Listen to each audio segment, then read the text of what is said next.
Ever since its inception at the end of the 90s, SmackDown has been one of the major brands of WWE TV.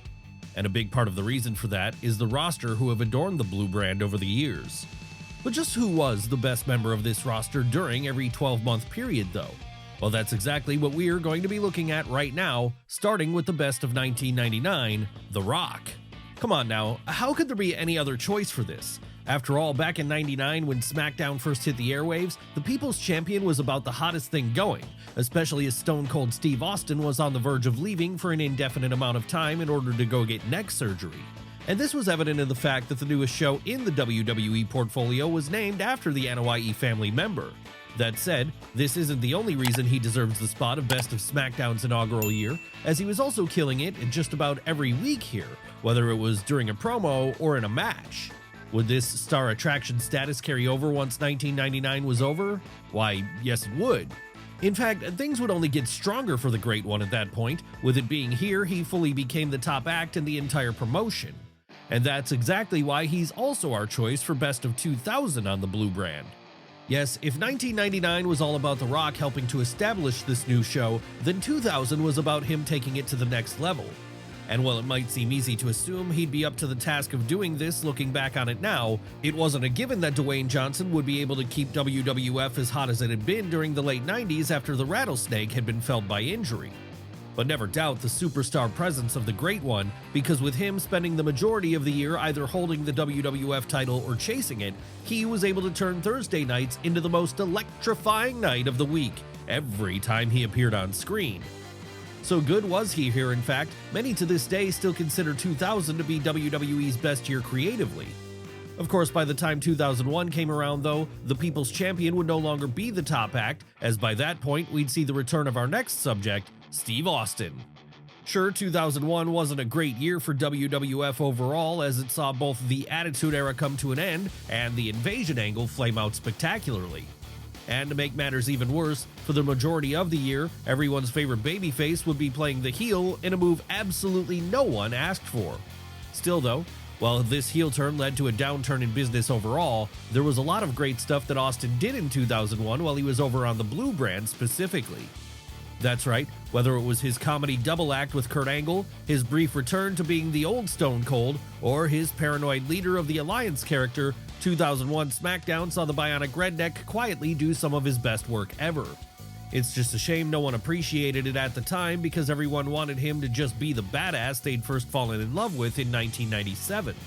And as he grew frustrated with his creative too, he'd end up walking out on the company in 2002, with this leaving the moniker of Best SmackDown Act to move over to Brock Lesnar instead.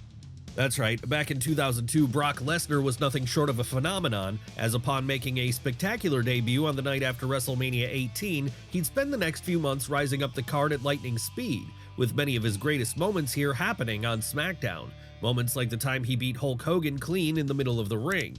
So it made all the sense in the world then that once he won the undisputed title from The Rock at SummerSlam in August, the Beast would become a Blue brand exclusive as he took the top prize over there full time. What would he do from here? Well, he'd defend that belt against all comers, in the process helping to make the Blue brand the cool one to watch during the early days of the brand extension. Come 2003 though, even Brock Lesnar would have met his match, as this was the point Kurt Angle fully rose to prominence on Thursday nights. Sure, pretty much ever since SmackDown began, Kurt Angle had been an important part of the show, but it wasn't until 2003 that he arguably became the face of the whole thing. How did he do this? Well, by spending large chunks of the year in possession of the WWE title. And when he wasn't in possession of the gold, he was usually feuding with Brock Lesnar over it, with it being this which gave us their classic Iron Man match, arguably the best match to ever appear on the Blue brand, even to this day. Yes, as the old guard of Steve Austin and The Rock exited stage right, and as Triple H took control of Raw, it was the Olympic hero who really rose to the occasion here by truly making SmackDown special. That said, he wasn't alone in this. Now, he also had his SmackDown 6 cohorts helping him out, 5 other people whose numbers included Edge, Chris Benoit, Rey Mysterio, Chavo Guerrero, and our choice for the best SmackDown act of 2004, Eddie Guerrero. What made 2004 such a special year for Eddie Guerrero over on Thursday nights? Well, for one, this was the year where, after a long journey spent trying to get sober, he was finally able to beat his demons and rise all the way to the top of the card. And the way he did this was by beating Brock Lesnar at No Way Out in the spring to become WWE Champion, and then spending the next few months representing the Blue brand as its top dog, including during a banger against Kurt Angle at WrestleMania. Hell, even after he lost the belt in the summer, Latino Heat would continue to be the heart and soul of SmackDown in many ways. But even if this was the case, none of that would be enough to see Eddie maintain his status as top dog of the brand heading into 2005, as that year, it would be all about Batista.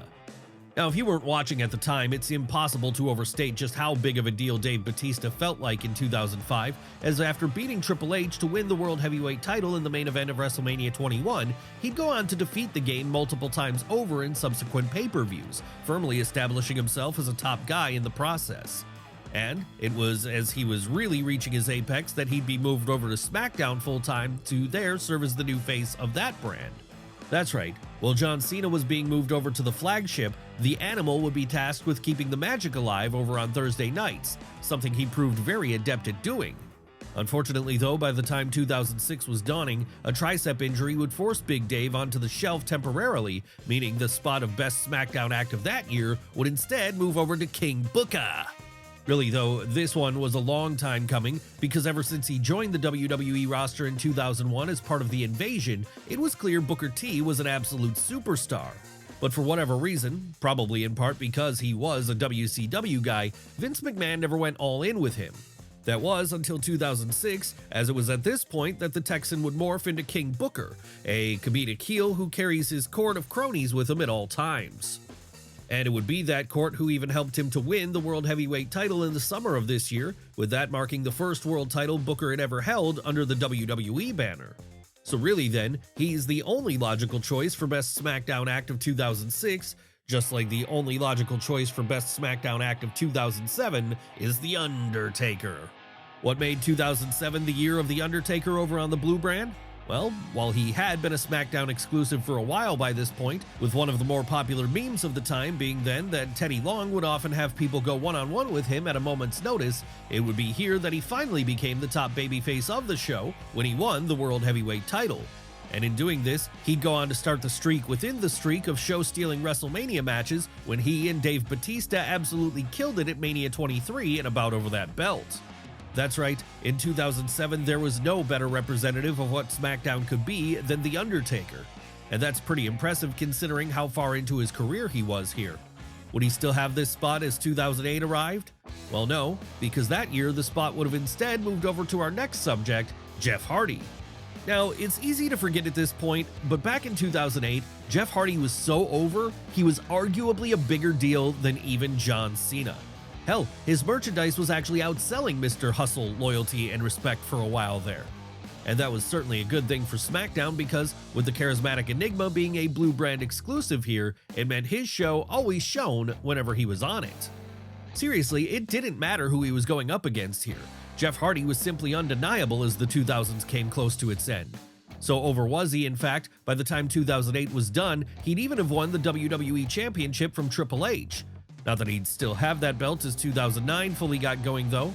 Now by that point he'd be gone from the company and in his place, stewardship of SmackDown would be moved back over to The Undertaker. That's right, as the Blue brand started to face perception problems when it came to how important it was in comparison to Raw, it needed a stabilizing force to stand at its center. And as the decade drew to a close, there was no better stabilizing force than The Undertaker. Honestly, whether we're talking about his feud with CM Punk or his excellent WrestleMania program with Shawn Michaels, everything the Dead Man did here turned to gold. But even for as strong as Mark Calloway was in 2009, there was one person who managed to serve as his Achilles heel, his kayfabe brother Kane. And as 2010 arrived, it would be Kane who was able to usurp The Undertaker and become the top act of SmackDown himself. Sure, Kane wasn't exactly a fresh face by the time the 2010s began. Hell, he'd been a focus upon act in WWE ever since late 1997 by this point. That said, it would be here that he reached probably his highest watermark as part of the Blue brand. And the reason we say this is because this was when he not only beat his kayfabe brother 3 times on pay-per-view, but he also won the World Heavyweight title and got a proper run on top for the first time. The only negative we could say about Kane's 2010 on SmackDown, in fact, was that it inevitably had to end.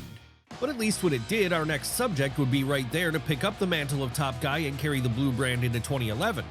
That's right, it's time for us to talk about Randy Orton. Of course, when we talk about what made 2011 such a special year for Randy Orton on the Blue brand, we have to talk about Christian, as it was after the Viper got drafted to Thursday nights following WrestleMania 27 that he entered into a feud with Captain Charisma over the World Heavyweight title. And in doing so, he'd give us one of the better angles of the year as the pair switched the belt back and forth for a while there.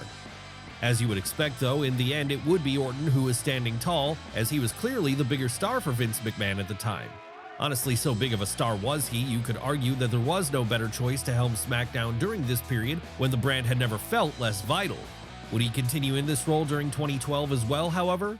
No, because that year the top Blue brand act would be none other than Sheamus. Yes, well, 2012 was perhaps the lowest of low points for SmackDown in terms of its general perception and importance within the WWE ecosystem. It still did have some highlights. And during that year, the biggest highlight of all was probably Sheamus. Why is this? Well, this was the year he won the World Heavyweight title after beating Daniel Bryan for the honor in just 18 seconds at WrestleMania 28. Sure, it wasn't like the Irishman was a Thursday night exclusive at this point, as no one was anymore. But even if this was the case, he was able to represent the brand about as well as anyone could as he defended the belt against all comers. Seriously, looking at the roster back then, there really is no one else who was holding SmackDown up to the level he was in 2012. Hell, he'd still be the best representative of SmackDown all the way up until a new face rose to the forefront in 2013 to take that spot, that of Alberto Del Rio. That's right, 2 years after winning the WWE title for the first time during the summer of Punk, Alberto Del Rio would find himself at a point where Vince McMahon felt comfortable giving him the keys to a whole brand. Sure, it's true that there wasn't much of a brand to speak of anymore in 2013 when it came to SmackDown, as their entire roster was also appearing on Raw every week, meaning the brand extension was only existing on a technicality, but that didn't stop the Mexican star from doing everything he could to keep the old magic alive. How did he do this? Well, by defending the title, which still technically served as the top prize of Thursday nights, against any and all comers whenever he had the chance. Yes, whether it be the Big Show, Dolph Ziggler, or anyone else, Del Rio refused to give up on SmackDown, as to him, it was still his home. And that kept the show going for long enough that in 2014, a new best act of the brand could come around in the form of Roman Reigns to give it another brief burst of life. Now don't get us wrong here, we're not saying that when Roman Reigns arrived on the scene as a solo star in 2014, it suddenly turned SmackDown back into the A show or anything. No, in the immediate aftermath of the Shield's breakup, this was very much still a glorified recap show for Raw. But even if that was the case, there were still some diamonds in the rough to be found over on the Blue brand, and the biggest and shiniest of these was undeniably the Big Dog. After all, it was partially on SmackDown that Reigns first showed early glimmers of what he would later become during feuds against the likes of Randy Orton and Bray Wyatt. Really, given it was a very clear B show by now, this was the best place for the future tribal chief to develop his skill set. And had the brand split been in effect then, it would have served him best to be there full time. But sadly, it wasn't, and so he wasn't. No, instead, he'd just serve as the unofficial top guy of the brand, just as he did in 2015 as well. Yes, during the last year before the second brand split took effect, it was Roman Reigns who was once again serving as SmackDown's most dominant act. And that was something he managed to do even after he failed to beat Brock Lesnar at WrestleMania 31. Obviously then, to keep standing so strong even in defeat was quite an achievement for him, and it was another early sign that he was going to be the face of the entire promotion one day. What were some of the Big Dog's highlights on the Blue brand here? Well, his continued feud with Bray Wyatt for one, a feud which at the time looked like it was going to become a generational one for each man. And as if that wasn't enough, there was also the reforging of his partnership with his old Shield brother, Dean Ambrose. Come 2016 though, as the brand split was formally reinstituted, Roman would find himself being shipped over to Raw. And so, because of that, the new face that ran the place over on Friday nights would be none other than AJ Styles. Now, there were a few different people we could have gone with here, as 2016 SmackDown was actually one of the better eras of modern-day WWE. Hell, it was the era which saw names like Dean Ambrose and Becky Lynch rise to the top. But perhaps even more than that, it was the period where AJ Styles first became WWE Champion. And what a shocker that was, not because AJ wasn't great. No, he still was one of the best in the world here, as he remained fresh off his run in New Japan Pro Wrestling, where he'd led the Bullet Club and won the IWGP Heavyweight title 2 times. It was more because the idea that Vince McMahon would book him so strongly felt like a pipe dream at best. But the boss did book the Phenomenal One strongly here, as after beating John Cena at SummerSlam, AJ would go on to dethrone the past and future Jon Moxley as champ just 1 month later, and that made him the undisputed top act of SmackDown during the first year of this new brand split. Would he still be the ace when the second year came around in 2017, however? Why, yes he would, and that's why he's also our choice for that year. What made AJ Styles' 2017 on SmackDown just as strong as his 2016 had been? Well, how about the fact that he was the face of a roster which included names like John Cena, Randy Orton, Bray Wyatt, and Kevin Owens, just to name a few, and he was able to keep the gold around his waist for a good portion of the year. Hell, by the time 2017 was over, the Phenomenal One would actually be a 2-time WWE champion, something even the most optimistic of fans could have never foreseen happening when he first joined the company. Basically, all of this is to say that during this 12-month period, the North Carolinian was arguably the best wrestler in all of WWE, not just SmackDown. And had things been just a little different, that statement would have probably applied to 2018 too. But in the end, it didn't, because 2018 would turn out to be the year of Becky Lynch. That's right, well, she first started gaining some momentum in 2016 when she was moved over to the Blue brand, and in the process separated from her other 4 Horsewomen stablemates. It wasn't until 2018 that Becky Lynch really broke out, as this was the point she'd develop her character of the Man. Who was the Man? Well, she was an anti-authority anti-hero who felt very much like a PG-era version of Stone Cold Steve Austin, and who was easily the most entertaining thing on WWE TV here. Sure, like with Austin, she was originally portrayed as a heel, but again, like with Austin, pretty quickly fans would force the company to turn her babyface, as in the wake of Roman Reigns having to take an indefinite leave of absence to deal with a leukemia diagnosis, Becky suddenly became the top babyface in all of WWE, with this being the first time that had ever happened for a major promotion. Would she still be SmackDown's top star in 2019 though? Well, no, because that year things would once again shift back over to a returning Roman Reigns. Yes, while he was yet to reach his final form as the Tribal Chief, and while fans still weren't on board with him as a top babyface act by and large, 2019 was an important one for Roman Reigns, as it was the year he returned to the ring after getting his health issues under control. How would he do now that he was back in the fold over on Friday nights? Well, as SmackDown debuted on Fox, with this putting the show on network TV for the first time in years, the Big Dog was able to stand as the cornerstone of the Blue brand. So much of a cornerstone would he be here that when Becky Lynch moved over to Raw, it would be Reigns who was responsible for keeping SmackDown feeling like the A show that it had now become as a result of the network change it had gone through.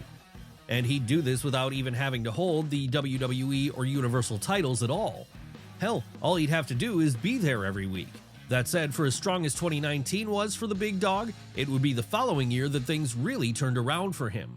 And that's why he's our choice for the best SmackDown act of 2020 too. Come on now, there really was no other choice for this one, as while SmackDown, and wrestling as a whole, was struggling to get anyone invested on account of the lockdown being in effect, Roman Reigns was taking a sabbatical away from the ring in order to take care of his health, given the fact that he was immunocompromised. But he wouldn't be gone forever. No, come the summer he would have returned, and this would be the point he'd beat Bray Wyatt and Braun Strowman to win the Universal title. But it wasn't just the fact Roman had won the title again here which made him the top Blue brand act of the year. No, even more than that, it was the fact that it was here he turned heel, aligned himself with Paul Heyman, and morphed into the Tribal Chief. And after spending what remained of the year getting his cousins the Usos to bend the knee, he started to form the Bloodline around him. Obviously then, the Bloodline would go on to dominate WWE TV for the next several years, which is exactly why Roman Reigns is also our choice for the best SmackDown wrestler of 2021. What was it that made 2021 an arguably even stronger year for Roman Reigns over on the Blue brand than 2020 had been? Well, after the Bloodline had gotten started in strong fashion the prior year, it was here they firmly rooted themselves as the dominating force of Friday nights. And with the Tribal Chief in particular, the way he did this was by keeping a hold of the Universal title for the entire calendar year, and at no point even feel like he was coming close to losing it. Really, while the hot streak of 2022 to 2024 wouldn't have started quite yet, some of the building blocks for what that era would become were laid here. As with Fox being the biggest weekly audience WWE had available to them, Roman was positioned right there front and center for anyone who was channel surfing to see. and this made him a bigger star than he had been before as he fully began to ascend to the level of the John Cena of his generation. Hell, so over would he be here, he'd still be the top act on not just the Blue brand, but the entire company too once 2022 came around. Now, 2022 was probably WWE's most important year in a long time because it was the point that, with Vince McMahon being ousted from the company for the first time amidst a wave of scandal, Triple H would take control of the book. And with his booking being a lot better received in general, it led to a surge in interest for the promotion again.